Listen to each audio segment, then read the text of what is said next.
que esto es Chicago en los años 30. Lo que está pasando en Ciudad Bella, no solamente en Ciudad Bella, sino el turismo en concreto. Nosotros iniciamos las conversaciones con las autoridades indicando que no podía ser, que en las comunidades de vecinos era muy difícil que fuera compatible porque la gente pues, no sabía quién entraba y quién salía y que eso que había que regularlo de tal manera que produjera riqueza, en realidad riqueza, para aquellos que trabajan también. Y no ha sido así. La gentrificación no es solamente un fenómeno que tiene que ver con el turismo, tiene que ver con el propio desarrollo de la ciudad.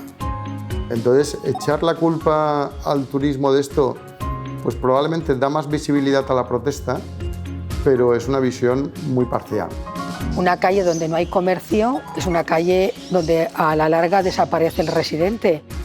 Uno cuando busca un lugar donde vivir, busca donde hay una farmacia, donde hay una panadería, donde hay una óptica, donde hay una serie de servicios que le van a ayudar a vivir más cómodamente y a darle calidad de vida. Por lo tanto, es que comerciantes que estamos en los bajos y los vecinos que están arriba, vamos todos en el mismo barco.